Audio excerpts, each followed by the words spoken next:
आदाब, मैं हूँ वसतुल्लाह ख़ान, मेरे साथ हैं ज़र्रार खोड़ो। कल हमने आपको इसराइल के न्यूक्लियर प्रोग्राम की कहानी सुनाई थी। आज हम आपको ईरान के न्यूक्लियर प्रोग्राम की कहानी सुनाएंगे। इसके अलावा गज़ा में क्या हो रहा है और क्या नहीं हो रहा, इस पे भी बात होगी। लेकिन सबसे पहले हम चीन के शहर चंगडाओ चलते हैं, जहाँ शंघाई ताउन तंजीम के वज़राए दिफ़ा का इजलास ख़त्म हो गया है। मुश्तरका एलामिया जो है वो इसलिए रुक गया कि जो भारतीय वज़ीर दिफ़ा थे राजनाथ सिंह, उन्होंने इस पे दस्तखत नहीं किए। वैसे आपको पता है शंघाई ताउन तंजीम के 10 अरकान हैं और 10 को मुत्तफ़िक़ होना पड़ता है। 9 मुत्तफ़िक़ हो गए, लेकिन एक जो है वो अड़ गया। वजह ये थी कि मुश्तरका एलामिया में ये भी कहा गया था कि पाकिस्तान दहशतगर्दी का शिकार है और इस सिलसिले में बलूचिस्तान का रेफरेंस दिया गया था। भारत का इसरार था कि इस एलामिया में कश्मीर के इलाके पहलगाम में होने वाली दहशतगर्दी का हवाला भी दिया जाए, मगर भारत को पहलगाम का नाम डलवाने में कामयाबी नहीं हो सकी। भारत ने हालिया महीनों में पाकिस्तान को आइसोलेट करने के लिए बहुत सख्त मेहनत की है। उसने IMF और एशियन डेवलपमेंट बैंक के कर्ज़े रुकवाने की भी कोशिश की, FATF वालों के सामने भी दुहाई दी, कई ममालिक में अपने वफूद भेजे और उन्हें बताया कि हमने ऑपरेशन सिंदूर में कितनी शानदार कामयाबी हासिल की है। लेकिन अब भारत को शंघाई ताउन तंजीम के इजलास में भी उसकी कोई मदद नहीं कर रहा बेचारा। बड़ी अफसोस की बात है। अच्छा, अब इसके ऊपर जो ज़्यादातर रिपोर्टिंग मैं देख रहा हूँ वो इंडियन मीडिया की है और उसमें वही रिवायती किस्म की हेडलाइंस हैं, इंडिया स्नब्स चाइना। अगर आप हिंदी लैंग्वेज मीडिया देखें तो उसमें फिर वो मुंह तोड़ जवाब वाली जुमले इस्तेमाल होने लग जाते हैं। पाकिस्तान में मैंने इसके ऊपर कदरन कम रिपोर्टिंग देखी है, जो रिपोर्टिंग देखी भी है वो usually based on Indian media reports है। तो हमने कहा कि थोड़ा पता करने की कोशिश करें कि शंघाई ताउन ऑर्गेनाइजेशन तंजीम में हुआ क्या है और क्या ये गैर मामूली है, क्या ऐसे ही होता है, इसकी लार्जर इम्प्लिकेशंस क्या हैं। तो आज हमने दावत दी है एक बार फिर हमारे दोस्त और फेलो जर्नलिस्ट कामरान यूसुफ साहब को।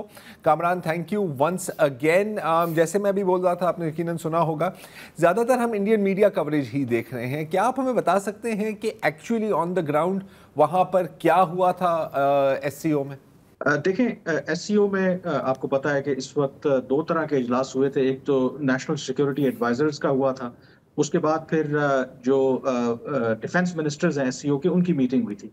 और आमतौर पर होता ही है कि इस तरह की जो मीटिंग्स होती हैं तो उसका पहले ही जो एलामिया है वो तैयार कर लिया जाता है, उसके ऊपर गुफ्तो शनीद होती है अगर किसी मेंबर को कोई ऑब्जेक्शन हो या कोई भी चीज़ इंक्लूड करनी हो। और तमाम जो फैसले हैं SCO के प्लेटफॉर्म के ऊपर वो कंसेंसस से होते हैं। ये हमें याद रखनी चाहिए बात कि अगर किसी एक रुकन को भी एतराज़ होगा तो वो फिर डॉक्यूमेंट जो है वो जारी नहीं किया जाता। तो यहाँ पर जो इशू सामने आया कि जो ड्राफ्ट सर्कुलेट किया गया जिस पर भारत के अलावा बाकी तमाम जो अरकान थे उनका इत्तेफाक था, और उसमें 2 बड़ी अहम चीज़ें थी। एक तो पहलगाम वाक़े का जिक्र नहीं था। भारत के इसरार के बावजूद जो दहशतगर्दी के वाक़यात हुए, ख़ास करके बलूचिस्तान के अंदर जाफर एक्सप्रेस पर, और ये जो 2 बुनियादी इश्यूज थे जिसकी वजह से जब वो ड्राफ्ट भारत के पास गया और उनके डेलीगेशन के पास गया तो उन्होंने इस बात पर एतराज़ किया क्योंकि वो पहलगाम वाला जो इंसिडेंट है उसको इनकॉर्पोरेट करना चाहते थे और पाकिस्तान को सम और दी अदर अगेन आपको पता है कि इम्प्लिकेट करना चाहते थे। लेकिन क्योंकि भारत ने ना उससे पहले ना इवन इस फोरम के ऊपर कोई इस तरह के सबूत फराहम किए तो भारत को उस हवाले से नाकामी का सामना करना पड़ा। और ये जो भारतीय मीडिया में हम चीज़ें देख रहे हैं, उन्होंने स्पिन किया, खबर उन्हीं की तरफ से आई बिकॉज दे अंडरस्टैंड कि जब ये खबर लीक होगी तो भारत के लिए एक सेटबैक होगा।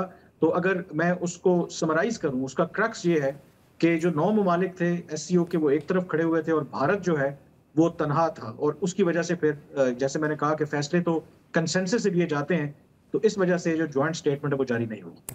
अच्छा, इसमें कामरान अब एक चीज़ मुझे थोड़ी सी कंफ्यूजिंग लग रही है कि बलूचिस्तान का जिक्र हुआ है, जैसे आप कह रहे हैं जाफर एक्सप्रेस का जिक्र हुआ। अब यकीनन उसमें भारत को इम्प्लिकेट तो शायद नहीं किया होगा क्लियर الفاظ میں, کیونکہ ایس سی او کے فورم میں اس طرح کی باتیں جنرلی, مطلب مجھے یاد نہیں ہے اس طرح کی باتیں شاید کی نہیں جاتی. کیا پہلگام کے واقعے کو انسرٹ نہیں کیا جا سکتا تھا؟ مسئلہ شاید سارا یہ تھا کہ بھارت چاہ رہی تھی کہ اس میں کسی طرح پاکستان کا نام بھی آ جائے, یہ مسئلہ تھا شاید. دیکھیں یہ بات ایک جو آپ کہہ رہے ہیں کہ جو ایس سی او کا فورم ہے اس کا مینڈیٹ بڑا کلیئر ہے کہ آپ کے جو دو طرفہ معاملات ہیں ان کو وہاں پر نہیں اٹھایا جا سکتا, اور جب پاکستان اور بھارت کو اکٹھا ایک ہی سال ایڈمٹ کیا گیا تھا تو دونوں نے یہ انڈرٹیکنگ دی تھی کہ وہ اپنے بائیلیٹرل ایشوز, جس طرح سارک کو اسی وجہ سے اوور شیڈو کر گیا, تو وہاں پر وہ یہ کام نہیں کریں گے. ایگزیکٹ ڈرافٹ جو ہے اوبیسلی وہ میں نے دیکھا نہیں ہے, وہ بات بالکل آپ کی ٹھیک ہے کہ جو پاکستان کا بلوچستان کے واقعات کا معاملہ تھا اس میں یہ نہیں ہے کہ پاکستان براہ راست, نہ ہی جو ایس سی او کا وہ مینڈیٹ ہے کہ آپ کسی ایک رکن ملک کو نام لے کر کے اس کو آبویسلی پوائنٹ آؤٹ کریں. یہاں پر آئی تھنک جو بھارت کا جو ایجنڈا تھا تو وہ بنیادی طور پر جو ان کا ایک رہا ہے فوکس, خاص کر کے پہلگام واقعے کے بعد, کہ ہم نے پاکستان کو ایز اے اسٹیٹ اسپانسرڈ جو ہے وہ ٹیررزم کرتی ہے اس کے پیرائے میں لینا ہے, اور وہ میرے خیال میں باقی جو اراکین ہیں ان کو ایکسیپٹیبل نہیں تھا. انفیکٹ جو بھارت ہے اس کا یہی کہنا تھا کہ یہ جو ڈرافٹ ہے یہ چائنا اور پاکستان کی ملی بھگت ہے, اور یہ جو ڈرافٹ ہے that is more aligned with پاکستان's interests دین ود انڈیا, یا اوور آل اس کو ریفلیکٹ کرنا. تو بھارت کا جو اصل جو فوکس تھا کہ ان کے اوپر بات نہ آئے, وہ تمام تر فوکس اگر دہشت گردی کی بات ہو رہی ہے تو وہ ساری توجہ پاکستان کے اوپر رہے, اور وہ پہلگام والے واقعے کو بھی بیچ میں انکارپوریٹ کرے, جس میں ان کو ناکامی ہوئی. بھارت تو دہشت گرد ملک نہیں ہو سکتا. اچھا, چین کی تو چلے سمجھ میں آتی ہے اور پاکستان کی تو ظاہر سمجھ میں آتی ہے. ایک چیز جو کئی لوگوں کے لیے شاید تھوڑی سی حیران کن ہو وہ یہ ہے کہ اب اس میں آئی بلیو کرگزستان, روس بھی ہے, سینٹرل ایشین سارے اسٹیٹس ہیں, اور روس مطلب traditionally has been very close to India, تو روس نے بھی اس کے اوپر سائن کر دیا, بھارت نے اس کے اوپر سائن نہیں کیا. روس کی اس وقت کیا آپ کو پالیسی نظر آ رہی ہے کامران؟ دیکھیں روس بالکل ایک آپ کو پتا ہے کہ بھارت کے ساتھ اس کے بڑے لانگ سٹینڈنگ ریلیشن شپ ہیں, لیکن اگر آپ فیوچر دیکھیں روس کا تو اس کے جو انٹرسٹ ہے وہ الائنڈ ہے ود چائنا. وہ چائنا کے اگینسٹ تو جا نہیں سکتا, اور چائنا اور پاکستان کے جو ریلیشن شپ ہیں وہ بھی آپ کو پتا ہے. پھر پاکستان اور رشیا کے ریلیشن شپ میں پچھلے چند سالوں میں بہت زیادہ امپروومنٹ آئی ہے, تو وہ پاکستان کو بھی ناراض نہیں کریں گے. جو سب سے امپورٹنٹ پوائنٹ ہے آئی تھنک جو ہم یہاں پر بھول رہے ہیں, جو پہلگام والا واقعہ جس کا الزام وہ پاکستان کے اوپر لگاتا ہے بھارت, اور ہر فورم کے اوپر وہ امپلیکیٹ کرنا چاہتا ہے, خود ان کے اپنے جو اتحادی ہیں وہ کنونسڈ نہیں ہیں. انہوں نے کہا کہ اس کے حوالے سے کوئی بلیک اینڈ وائٹ پروف نہیں دیا گیا. انفیکٹ جو راج ناتھ سنگھ نے بھارت کے وزیر دفاع ہیں جو خطاب کیا اس میں انہوں نے کیا بات کی ہے, انہوں نے یہ کہا ہے کہ یہ جو پہلگام والا واقعہ ہے اس کی مماثلت جو ہے ماضی میں جو لشکر طیبہ نے جو مقبوضہ کشمیر میں یا بھارت میں حملے کروائے ہیں یہ اس سے ملتی جلتی ہے. مطلب یہ عجیب بات ہے کہ وہ یہ کہہ رہے ہیں کہ ماضی کی جو واقعات ہیں ان کو نظیر بنا کر اس کی بنیاد پر وہ کہتے ہیں کہ یہ واقعہ بھی اس کا لنکیج جو ہے پاکستان کے پاس. اور یہی وہ بنیادی نقطہ تھا جب آفٹر دس انسیڈنٹ دہلی کے اندر جب بھارتی وزیر خارجہ نے یا سیکرٹری خارجہ نے بریفنگ دی تھی ڈپلومیٹس کو, تو وہاں پر جب ان سے سوال ہوئے تو انہوں نے یہی ریفرنس دیا تھا, کیونکہ یہ ایک پیٹرن ہے, ماضی میں بھی یہ حملے ہوئے ہیں, اس وجہ سے ہمارا خیال ہے کہ یہ پاکستان نے کروایا ہے. جو میرے خیال میں ایون امریکہ اور یورپین جو ڈپلومیٹس تھے وہ ماننے کے لیے تیار نہیں تھے. انفیکٹ کل ہی میں ایک ڈپلومیٹک ریسیپشن پہ موجود تھا, اور میری کچھ جو ویسٹرن ڈپلومیٹس جن کے بھارت کے ساتھ کلوز ریلیشن شپ ہیں, اور اس سارے واقعات کے بعد پہلی دفعہ مجھے موقع ملا, ایون وہ یہ کہہ رہے تھے کہ بھارت نے یہ بہت ایک میس کریٹ کیا اور بھارت پہلی دفعہ کوئی ثبوت دینے میں ناکام رہا ہے. انفیکٹ انہوں نے یہاں تک کہا, جو میرے لیے بڑی حیران کن بات تھی, کہ جو پاکستان کا ڈیلیگیشن گیا ای یو اور جو انڈیا کا ڈیلیگیشن گیا, جو ان کے پاس فیڈ بیک ہے, Pakistani delegation perform for better than the Indian delegation. یہ میں ایک ویسٹرن ڈپلومیٹ کی زبانی آپ کو بات بتا رہا ہوں, اور وہ ویسٹرن ڈپلومیٹ جو انڈیا کے قریب ہیں. تو یہ پرسیپشن ہے. انفیکٹ ایک اور ڈپلومیٹ نے تو یہاں تک کہا کہ پہلگام واقعے کے بعد جو پاکستان اور بھارت کے درمیان لڑائی ہوئی, تو عام طور پر مغرب میں پاکستان اور بھارت کی لڑائی گڈ اور ایول کی لڑائی دیکھی جاتی تھی, کہ یعنی کہ پاکستان برا ہے, بھارت بہت اچھا ہے. لیکن جس طریقے سے بھارت نے اپنے آپ کو کنڈکٹ کیا, لوگوں نے تھوڑا ہسٹری دیکھی, تھوڑا لوگوں کو اس کے بارے میں انفارمیشن جب ملی, تو ان کو ریئلائز ہوا کہ یہ معاملہ تو اتنا اسٹریٹ فارورڈ نہیں ہے, کہ ہم تو اننیسیسریلی پاکستان کو برا بھلا سمجھتے ہیں. تو آئی تھنک یہ भारत का जो एक कह सकते हैं ना कि गलत जो उसकी अप्रोच रही है कि बगैर अब सबूतों के कि जी माइट इज राइट वाली बात है, अब तो हम दुनिया की एक उभरती हुई ताकत है, हमें ना किसी को सबूत देने की जरूरत है, हमें ना किसी को कन्विंस करने की जरूरत है, जो हमारा दिल करेगा वो करेंगे। वो जो सारा स्ट्रेटजी है वो बैकफायर हुई है, और एग्जैक्टली एससीओ के फोरम के ऊपर भी यही हुआ है कि वो रूस हो या बाकी ममालिक हो, वो यही कहते हैं कि ठीक है आपके कंसर्न्स होंगे जेन्युइन, लेकिन असल इशू ये है कि आपके पास कोई सबूत नहीं है। और डोंट फॉरगेट कि जो पाकिस्तान के वज़ीर दिफा है उनकी स्पीच भी बड़ी इंपॉर्टेंट थी। उन्होंने ये कहा है कि पाकिस्तान ने तो खुलकर पहलगाम वाक़े की मजम्मत की है, बगैर भारत का नाम लिए। उन्होंने कहा है कि क्या बाकी कुछ जो रियासतें हैं, जिस तरह बलूचिस्तान के अंदर दहशतगर्दी के वाक़यात हुए हैं, जाफर एक्सप्रेस वाला वाक़या हुआ है, इसकी क्या किसी एक मेंबर रुकन ने मजम्मत की है? बड़ा लेजिटिमेट क्वेश्चन है, आखिर वो क्यों मजम्मत नहीं करते? तो इसलिए आई थिंक जो बयानिए की जंग हो या ओवरऑल मेरे ख्याल में भारत की अपनी जो एक गलत एक पॉलिसी थी, शायद एरोगेंस उनके अंदर बहुत ज्यादा आ गई थी, वो चीजें अब बैकफायर हो रही हैं। अच्छा, एक और चीज़ शायद बैकफायर हो रही है, कम से कम मेरा ये व्यू है, मैं जानना चाह रहा हूँ कि आप इसे एग्री करेंगे या नहीं, और वो है कि हाल में ही शायद पिछले साल की बात है, भारत ने एक असैसिनेशन कैंपेन चलाई कनाडा में। कुछ लोगों को अमेरिका में भी जो वहाँ पर जो एक्सपैट 6 रिहाइश पजीर हैं उनको भी निशाना बनाने की कोशिश की, और ये सारी जो चीज़ एक्सपोज हुई है वो ज़ाहिर है कि वो जो 5 आइज़ की इंटेलिजेंस नेटवर्क है उनकी तरफ से ही एक्सपोज हुई है। क्या आपका ख्याल है कि ये, और ये एक इंतहाई एरोगेंट बात थी मेरी नज़र में कि अब हमारे पास ताकत आ गई, हम किसी को भी उड़ा सकते हैं कहीं भी, क्या आपका ख्याल है कि ये जो अप्रोच है ये भी भारत को महंगी पड़ी है in western forums? I think बिल्कुल उसने इसको बहुत हिट किया है, क्योंकि भारत के जो अपने क्रेडेंशियल्स हैं उसने मैं यही कह रहा था ना आपसे कि उनको ये लगता था कि हम जिस तरीके से हमारी अब राइज हो रही है, हमारे इंटरेस्ट जो हैं वो मगरिब के साथ अलाइंड हैं और मगरिब को हमारी ज़रूरत है चीन के खिलाफ, तो उनका ये ख्याल था कि हम जो मर्जी करते फिरेंगे, कनाडा में जाकर एक्स्ट्रा टेरिटोरियल या एक्स्ट्रा जुडिशियल किलिंग करवा लेंगे, असैसिनेशन करवा लेंगे, तो कोई पूछने वाला नहीं है। अमेरिका में भी उन्होंने अटेम्प्ट की, कामयाब नहीं हुए। तो उस चीज ने आई थिंक एक काफी डेंट डाला है, जो भारत अपने आप को एक विक्टिम कार्ड के तौर पर प्ले करता था ना। एंड मोर इम्पोर्टेंटली जो कनाडा में वाकया हुआ, उसमें आपको पता है कि वो सारी इन्वेस्टिगेशन जो की कैनेडियन इंटेलिजेंस एजेंसी ने, उन्होंने तो इवेंचुअली जो अमित शाह हैं उनके वज़ीर दाखिला हैं उनको मौरूद इल्जाम ठहराया। पाकिस्तान के केस में आप जितने बड़े वाकयात हुए हों, जिसमें अगर कहीं ना कहीं लिंकेज वो मुंबई हो या जो भी हो, लेकिन कभी भी ऐसा नहीं हुआ कि पाकिस्तान के किसी स्टेट एक्टर को बराह रास्त इस तरीके से इन्वॉल्व किया गया हो। पाकिस्तान ने यही कहा कि हाँ वाकयात अगर हुए भी हैं तो शायद वो नॉन स्टेट एक्टर्स हैं। इंडिया के केस में तो ये एस्टेब्लिश हुआ कि उनके अपने इत्तेहादी वो ये कह रहे हैं कि यस इंडिया इन्वॉल्व है, और बाकायदा तौर पर स्टेट जो है उनकी वो सैंक्शन कर रही है इस तरह की जो किलिंग्स हैं। और उस चीज ने आई थिंक मेरे ख्याल में जो भारत का जो बयानिया है, जो क्रेडिबिलिटी है, जब वो जाकर के दूसरे मुल्कों को ये कहते हैं कि देखें जी हम विक्टिम हैं दहशतगर्दी के, तो फिर लोग वो थोड़ा सा क्वेश्चन भी करते हैं कि आपके अपने क्रेडेंशियल्स क्या हैं। आप तो बाकायदा सैंक्शन करती है आपकी रियासत बाकी मुल्कों में जाकर के, और वो भी मगरबी मुल्कों में जाकर के, जिस तरीके से आप ये टारगेट असैसिनेशंस करते हैं। बिल्कुल, thank you so much Kamran. उससे हमेशा कहते हैं ना यार, pride comes before a fall. Bharat कभी यार नहीं बोलना चाहिए। इसराइल में क्या सुरखाब के पर लगे हैं कि वो दूसरे मुल्कों में जाके असैसिनेशन करता है, मैं क्यों नहीं कर सकता? हाँ, क्या ये मेरे से बेहतर है? हाँ, मेरे ज्यादती है। मैं क्या इतना बुरा हूँ वहाँ? ज्यादती। एक वक्फा ले लें, उसके बाद ईरान के न्यूक्लियर प्रोग्राम की कहानी पेश करते हैं। Welcome back.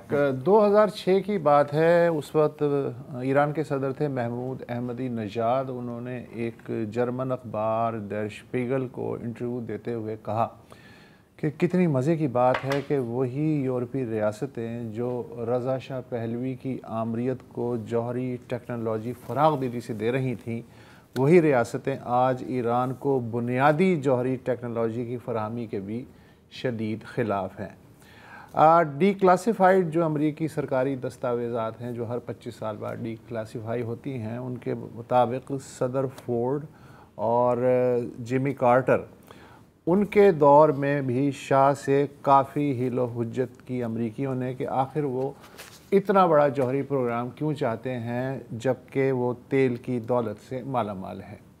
अमेरिका ने शाह की ज़िद के मुतबादिल के तौर पे ये तजवीज़ दी कि ईरान को जो अफजूदा यूरेनियम चाहिए اپنے جوہری بجلی گھروں کے لیے، اسے ایران سے باہر ہم ایک بین الاقوامی کنسورشیم قائم کر دیتے ہیں اور اس کے ذریعے اسے سپلائی کیا جا سکتا ہے۔ اس پہ شاہ نے کہا کہ ہم آپ کے اتحادی ہیں، ہم کوئی سیکنڈ کلاس سٹیزن نہیں ہیں۔ یہ وہی شاہ تھے جنہیں 1953 میں امریکہ اور برطانیہ CIA اور MI6 وہ کرسی سے بیٹھنے سے لیکن پھر وہ 73 کا شاہ یہ تھا۔ اچھا، کہانی یہاں سے شروع ہوتی ہے کہ دسمبر 1953 میں امریکی صدر تھے آئزن ہاور۔ انہوں نے ایٹم برائے امن، ایٹم فار پیس، اس کی اسکیم کا اعلان کیا تاکہ امریکی اتحادی ممالک کو غیر فوجی مقاصد کے لیے یہ صلاحیت دی جائے۔ ایٹم فار پیس کے پیچھے جو بیک گراؤنڈ ہے نفسیاتی، وہ یہ تھا کہ 45 میں ہیروشیما اور ناگاساکی پہ ایٹم بم گرا چکا تھا امریکہ، اور ایک احساس جرم تھا، اور وہی چاہتا تھا کہ یہ ایک طرح کی PR ایکسرسائز تھی کہ یار یہ ٹھیک ہے بم گر گیا ہے، اس کو دفع کرو، اصل میں ایٹمی طاقت کو آپ غیر فوجی اور اچھے مقاصد کے لیے بھی استعمال کیے جا سکتے ہیں۔ تو اس اسکیم کے پیچھے یہ تھا۔ تو اس سلسلے میں اسرائیل، پاکستان اور ایران کو بھی انہوں نے 5 میگا واٹ طاقت کے چھوٹے ایٹمی ری ایکٹرز دیے۔ 1967 میں امریکہ نے تہران یونیورسٹی کو یہ ری ایکٹر بطور تحفہ دیا تھا، اور اس کے اگلے سال ایران نے NPT پہ سائن کر دیے تھے، جوہری عدم پھیلاؤ کا جو عالمی معاہدہ ہے۔ پھر 1970 میں، آپ کو تو یاد نہیں ہوگا، آپ نے سنا ہوگا کہ ایران نے 2500 سالہ جشن شہنشاہی منایا تھا، اور اس میں پوری دنیا سے لوگ گئے تھے، ہمارے یحییٰ خان بھی گئے تھے۔ اس کے بعد سے وہ ریئلی اپنے آپ کو ایمپرر سمجھنے لگے تھے، غلطی ہوتی ہے۔ اور پھر انہوں نے کیا کیا کہ 1973 میں یہ سوچا کہ اب میرا سٹیٹس ایک ایمپرر کا ہے، تو میری جو چیزیں ہیں وہ بھی ایمپرر والی ہونی چاہیے۔ تو انہوں نے 1973 میں ایک ممتاز ایرانی جوہری سائنسدان تھے اکبر اعتمادی، ان کو بلایا اور ایک ہفتے میں 2 ملاقاتیں کی ان سے، اور ان سے کہا کہ بھائی صاحب آپ ایران کے لیے، جو فیوچر کا ایران ہے، اس کے لیے ایک نیوکلیئر انرجی کا ماسٹر پلان تیار کر کے دیں۔ تو اکبر اعتمادی صاحب ہیں، انہوں نے 2 ہفتے میں بنا کے رکھ دیا، بلو پرنٹ جو ہے وہ تیار کر دیا۔ شاہ کے اس وقت وزیر اعظم تھے امیر عباس حویدہ، جنہیں انقلاب کے بعد جو ہے سزائے موت مل گئی تھی۔ امیر عباس حویدہ سے انہوں نے کہا کہ اس پروگرام کے لیے جتنا پیسہ چاہیے اس میں کوئی رکاوٹ نہیں ہونی چاہیے۔ اچھا، آئین کے تحت بادشاہ کوئی ہیوی انویسٹمنٹ اگر کرنا چاہتا ہے تو اسے وزارت خزانہ سے مشورہ کرنا چاہیے اور مجلس سے بھی منظوری لینی چاہیے، لیکن شاہ نے سیدھا وزیر اعظم سے کہا کہ ان کو پیسہ دے دیا جائے۔ پلان یہ تھا کہ اگلے 20 برس میں ایران 23,000 میگا واٹ ایٹمی بجلی پیدا کرنے کے قابل ہو سکے۔ اچھا، اس وقت ایران کی جو ایٹامک انرجی آرگنائزیشن تھی AEOI، اس کے 1500 ملازمین تھے، اور ان کی تنخواہیں اور پرکس تمام سرکاری اداروں کے ملازموں سے ڈبل ٹرپل تھے۔ شاہ نے جو باصلاحیت نوجوان تھے، لڑکے اور لڑکیاں، ان کو جوہری سائنس کی تعلیم کے لیے MIT بھیجا، اور ایک $20 ملین کا انڈاؤمنٹ فنڈ قائم کیا تاکہ ان بچوں کو وظیفے دیے جا سکیں۔ اور کہا جاتا ہے کہ اس زمانے میں جو بھی نیوکلیئر ان کا تھا مین پاور، اس میں 25% خواتین تھیں۔ انٹرسٹنگ، ہاں، اور فورن کوالیفائڈ۔ اور اس کے علاوہ انہوں نے ملک میں جوہری تحقیقاتی مراکز بھی قائم کیے، یورینیم کی تلاش بھی شروع ہوئی بیرون ملک اور اندرون ملک۔ اور ایران کا جو ایٹمی توانائی کمیشن کا سالانہ بجٹ تھا 1976 میں، آج سے تقریباً 50 سال پہلے، $1.3 بلین تھا، اور ایرانین آئل کمپنی ہے اس کے بعد یہ دوسرا ادارہ تھا جس کا سب سے زیادہ بجٹ تھا۔ اچھا، جرمنی کی سیمنز کمپنی کا تو آپ نے نام سنا ہوگا، اس کی ایک سبسیڈری سمجھ لیں یا سسٹر آرگنائزیشن کرافٹ ورک، اس کو ٹھیکہ ملا کہ وہ شہر میں 1200 میگا واٹ کا پہلا جوہری ری ایکٹر تعمیر کرے، اور ڈیڈ لائن تھی 1981 میں اسے مکمل ہو جانا چاہیے۔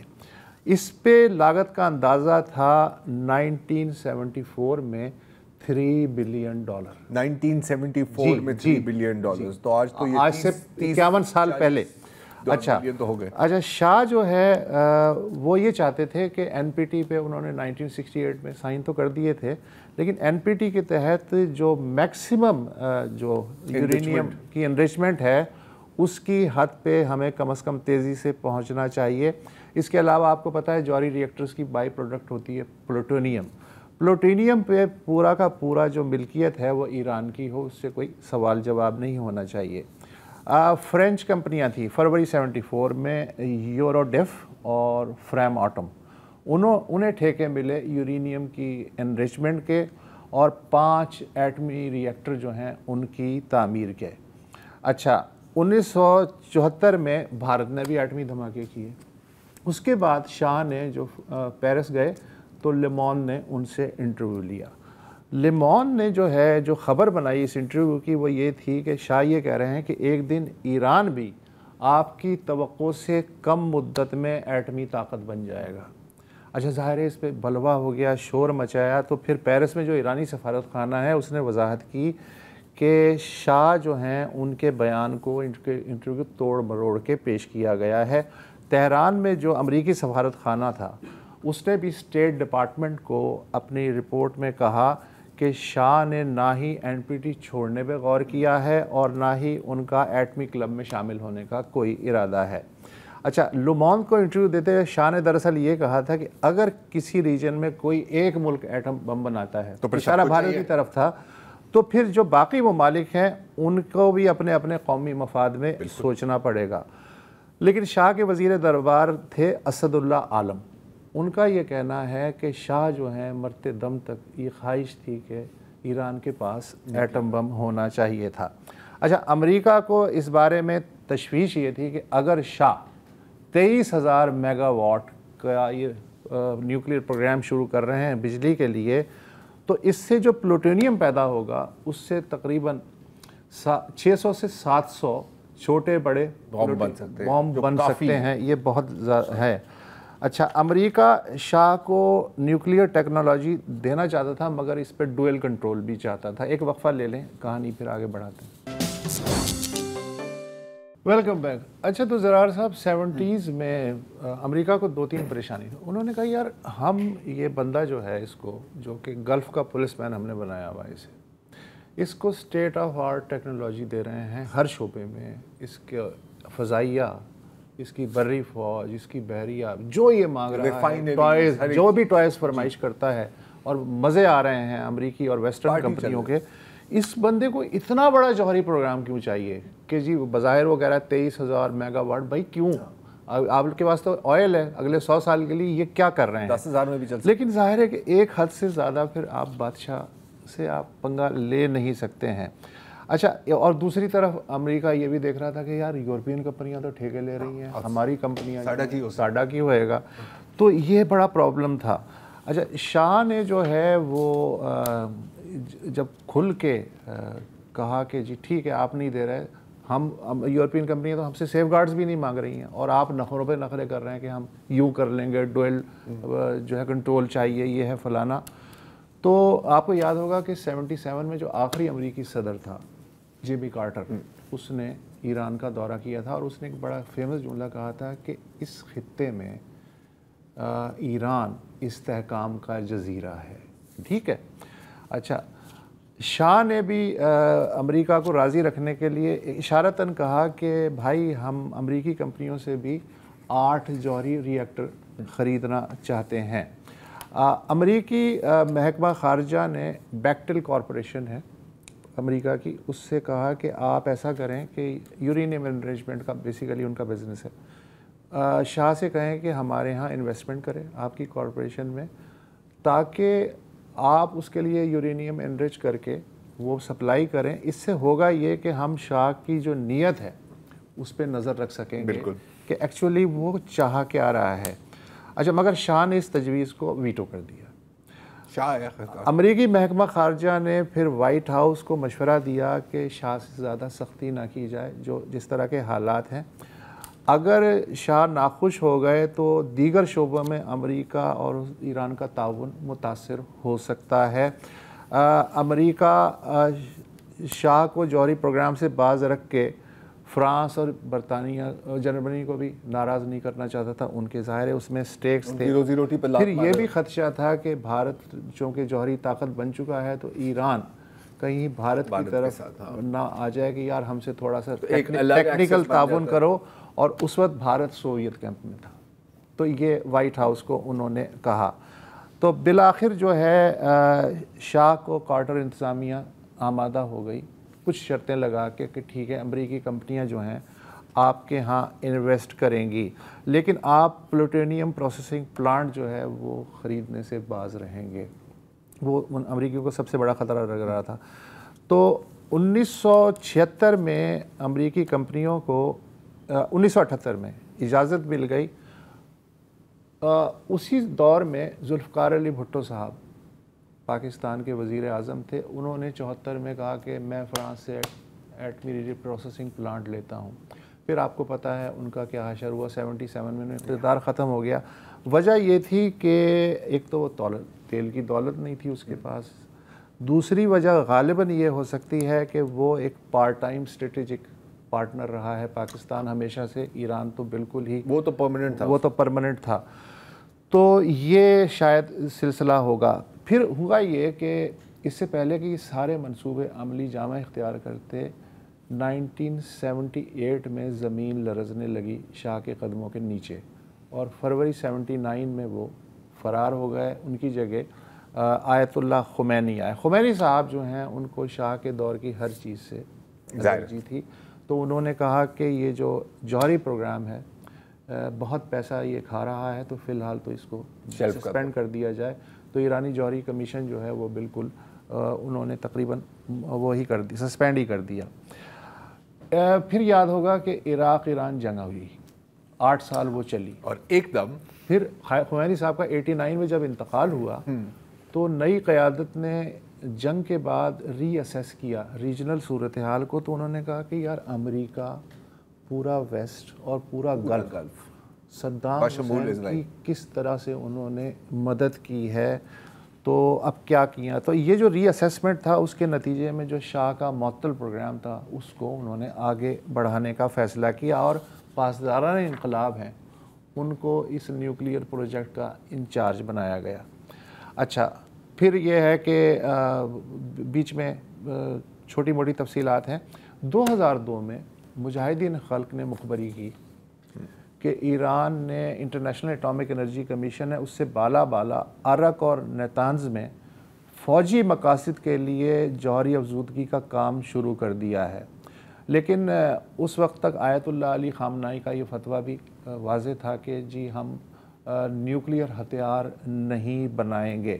اچھا، ایران نے اس انکشاف کے بعد جو کہ ٹھیک تھا، IAEA کے معائنہ کاروں کو اجازت دے دی کہ آپ جو ہیں ان تنصیبات کو دیکھ سکتے ہیں، اور اس دوران یہ خبر سامنے آئی کہ انہوں نے کہا جی سینٹریفیوجز نتانز میں یہ کہاں سے، تو پھر انہوں نے کہا جی ڈاکٹر قدیر صاحب ہیں جی، ان کا ایک رنگ ہے، تو انہوں نے ہماری مدد کی تھی۔ اچھا، مشرف صاحب کو بڑے آڈ سچویشن میں آ گئی تو انہوں نے پھر ڈاکٹر قدیر صاحب کو ہاؤس اریسٹ کروا کے جان چھڑائی بڑی مشکل سے۔ اچھا، ایران نے جو ہے مگر اپنی افزودگی کا لیول جو ہے کم کر دیا۔ 2009 میں براک اوباما نے کہا کہ ایران نے قم کے نزدیک فردو کے پہاڑی علاقے میں ایک جوہری مرکز قائم کر لیا ہے۔ اچھا، اس زمانے پھر آپ کو پتہ ہے اسرائیل نے واویلا کر دیا کہ ہم تو پہلے ہی کہہ رہے تھے اور آپ ہماری بات نہیں مانتے ہیں۔ 50 سالوں سے بات کر رہا ہوں۔ اس وقت ایران کو ویسے آپ قائل کر سکتے تھے، اس لیے کہ وہ ایک اس پوزیشن میں آ گئے تھے کہ ایک دفاعی پوزیشن میں تھوڑا سا بیک فٹ پہ آ گئے کہ انہیں قائل کیا جا سکتا تھا کہ NPT کے دائرے میں رہ کے آپ جوہری افزودگی کر سکتے ہیں، انریچمنٹ کر سکتے ہیں، مگر امریکہ اور اسرائیل نے اتنا واویلا مچایا کہ یہ سینکشنز اس کی زیادہ سخت ہو گئیں ایران کے خلاف۔ 2015 میں بڑی مشکل سے جو ہے جرمنی، فرانس، برطانیہ، امریکہ اور ایران کے درمیان معاہدہ ہوا कि जी इतने % तक आप जो है अपना जौहरी प्रोग्राम जारी रख सकते हैं, अफजूदगी कर सकते हैं, और रूस और चीन भी बतौर ज़मानती शामिल थे। लेकिन फिर हम सबको पता है कि ट्रंप साहब आ गए, उन्होंने जो माहिदा किया था, ओबामा इंतज़ामिया ने उसको यूँ फेंक दिया और 2018 में, और उन्होंने कहा ये सब बकवास है, हम दोबारा जो है वो करेंगे काम। उसके बाद आपको पता है क्या हुआ। रेस्ट इज हिस्ट्री भी नहीं है, करंट अफेयर्स है। अच्छा, और जहाँ तक बम का मामला है तो आज भी अब से 2 महीने पहले तक international atomic energy agency, CIA और अमरीकी जो इंटेलिजेंस जार हैं तुलसी गैबर्ट, वो इस बात पे मुत्तफिक थे कि ईरान ठीक है हद से तजावुज़ कर रहा है, लेकिन न्यूक्लियर बम अभी बहुत टाइम है। मगर फिर ट्रंप ने कहा कि ये तुलसी गैबर्ट जो है ये बकवास कर रही है, नेतन्याहू तुलसी ने भी दुरुस्त कह रहा है। फिर आपने देखा कि तुलसी ने भी और CIA ने भी यू टर्न लिया कि नहीं आप सही कह रहे हैं, न्यूक्लियर बम बना रहा है। ये बात तय है कि जौहरी हथियार बनाने की ईरान के पास आज भी सलाहियत है। वो अलग बात है कि वो अब तक उसे फ़ौजी मकासद के लिए इस्तेमाल करने से गुरेज करता आया है। तो ये मैंने आपको कूजे में दरिया बंद बहुत सारे कोई डॉक्यूमेंट्री बन गई है। हाँ। आज के और कल की। इस पे आपकी कोई अगर मैं एक चीज़ इसमें ऐड करना चाह रहा हूँ कि फुर्दो का आपने कहा ना कि ओबामा ने ये बयान किया था। अच्छा, ओबामा के पास इन्फॉर्मेशन कहाँ से आई थी? जो एक बंदा था जो हाई अप था फुर्दो में, यूरेनियम एनरिचमेंट प्लांट में, बाद में पता लगा कि वो असल में MI6 का एजेंट था कई सालों से। हाँ, उसने ये बात कर दी। अच्छा, अभी भी चल रहा है। अभी वो सेक्रेटरी दिफा पीट हेस्गेट ने भी एक बयान दिया, और फिर अब अमेरिकन वो मैप दिखा रहे हैं कि यार कौन कहता है कि हमारी ये हमला फुस हो गया था। हाँ। लेकिन दूसरी साइड पर जो सुप्रीम लीडर हैं आयतुल्लाह खामेनेई, वो कह रहे हैं कि जी कोई नुकसान नहीं हुआ। तो अगेन वही कल वाली बात कि यार बेहतर है कि आप कह दें कि हम तबाह बर्बाद हो गए हैं। इसमें ही शायद आपकी बेहतरी है। एक वक्फा ले लें और फिर देखते हैं कि गजा में इस दौरान क्या कुछ नहीं हुआ।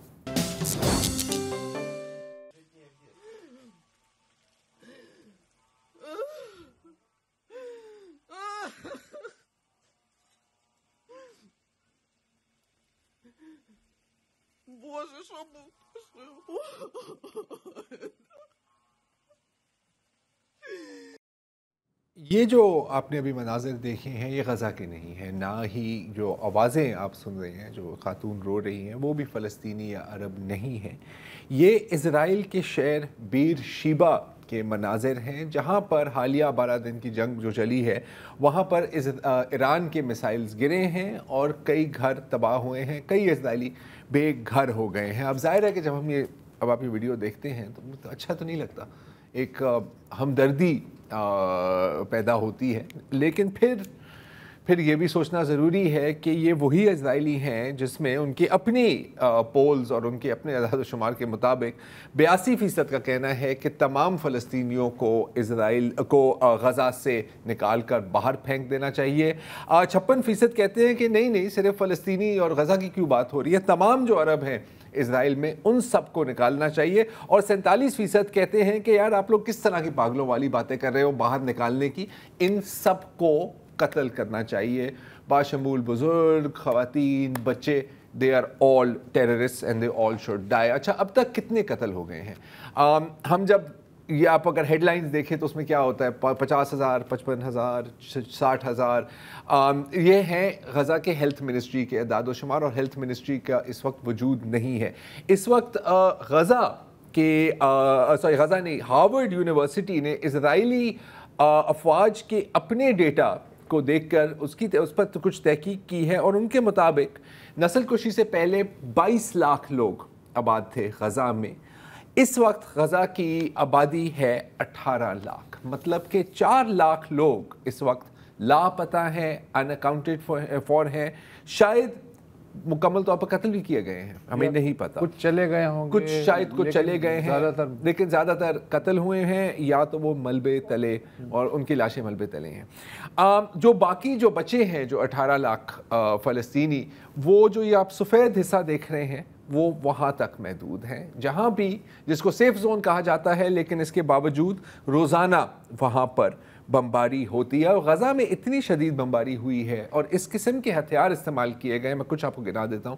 وائٹ فاسفورس جو ٹاکسک ہے, ڈپلیٹڈ یورینیم استعمال کی گئی ہے, وہ بھی ٹاکسک ہے, اور پھر جو ملبہ ہے اس میں سے جو کانکریٹ, ایسبیسٹوس اور وہ جو ساری جو ٹاکسنز نکلتے ہیں, اس کا نتیجہ میں آپ کو بتانا نہیں چاہ رہا, میں آپ کو دکھانا چاہ رہا ہوں.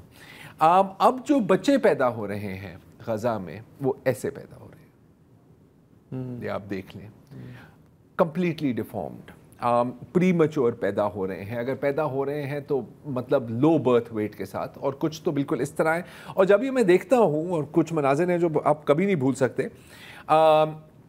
مجھے یاد آتا ہے عراق اور مجھے یاد آتا ہے فلوجہ کا شہر, جہاں پر امریکہ نے اس تواتر سے ڈپلیٹڈ یورینیم جس کا ایک ریڈیو ایکٹیو ریزیڈیو آتا ہے, ایک زہریلا ریزیڈیو آتا ہے, استعمال کیا کہ آج تک وہاں پر جو بچے پیدا ہو رہے ہیں ان میں ایک بہت بڑی تعداد بالکل اس طرح ہے, اس طرح کی ہی ہے. عراق کا جو صدرن علاقہ ہے وہاں کینسر کا ریشو سب سے زیادہ ہے باقی ملک سے. جی, اور اس کی بھی یہی وجہ ہے. اچھا, روزانہ اب یہ جو پوری 12 دن کی جو جنگ چلی ہے اس سے پہلے بھی ہم نے غزہ کا ذکر نہیں کر سکے, لیکن روزانہ آپ سمجھیں کہ کم از کم 100 لوگ مر رہے ہوتے ہیں, مارے جا رہے ہوتے ہیں, مر نہیں رہے ہوتے, قتل کیے جا رہے ہوتے ہیں. اکثر کہا جاتا ہے کہ زائنسٹ آج کے دور کے نازیز ہیں, اور یہ بالکل یہ بات درست ہے, کیونکہ 1940s میں جب یہودی کانسنٹریشن کیمپس میں ہوتے تھے تو ان کو کہا جاتا تھا کہ آپ ادھر آئیں سب, ہم آپ کو گرم پانی سے نہانے کی سہولت فراہم کر رہے ہیں, لیکن پھر وہاں پر پوائزن گیس ہوتا تھا. بالکل اسی طرح اسرائیلی فلسطینیوں کہتے ہیں آپ ہماری امدادی مرکز پہ آئیں, ہم آپ کو روٹی دیں گے, آٹا دیں گے, کچھ سنیکس دیں گے, اور پھر وہاں پر ان کو قتل کیا جاتا ہے. اور جو قتل کیے جا رہے ہیں وہ فلسطینی ہیں جو اتنے ڈیسپریٹ ہیں کہ یا تو وہ گولیوں سے مرے, یا تو اب دیکھیں کہ ان کی اپنی آنکھوں کے سامنے ان کے بچے بھوک سے مرے. اچھا, ان میں بچے بھی شامل ہیں. میں آپ کو یہ اس بچے کی ایک تصویر دکھانا چاہ رہا ہوں, اور اگر آپ اس تصویر پر آئیں, بالکل یہ تو بچی ہے بیچاری, یہ اپنی ماں کے باہوں میں تھی, 1.5 سال کی عمر ہے, اور آپ دیکھ سکتے ہیں کہ ڈائریکٹ سینے میں اس کو گولی ماری گئی تھی. ایک اور بچے کی میں تصویر دیکھ رہا تھا, جی یہ ہے, اس کو قتل کیا گیا. اب آپ دیکھیں اس کے ہاتھ کے ساتھ کیا ہے, یہ ایک خالی تھیلا ہے, کیونکہ وہاں گیا تھا وہ اس امید میں کہ شاید مجھے کچھ 1 کلو 2 کلو آٹا مل جائے, کچھ بسکٹ مل جائیں, کچھ بھی مل جائے. ملی تو صرف موت. اچھا, اس کا یہ مطلب نہیں ہے کہ بالکل کوئی امداد نہیں آ رہی, کچھ امداد آئی ہے, اور وہ اسرائیل کی جانب سے نہیں آئی. مجھے نہیں پتا کہ یہ کیسے ممکن ہو پایا ہے, لیکن غزہ کے جو اپنے قبائل ہیں, جو کلینز ہیں, جو فیملیز ہیں, انہوں نے مل کر کچھ ٹرکس کو اندر داخل کیا ہے.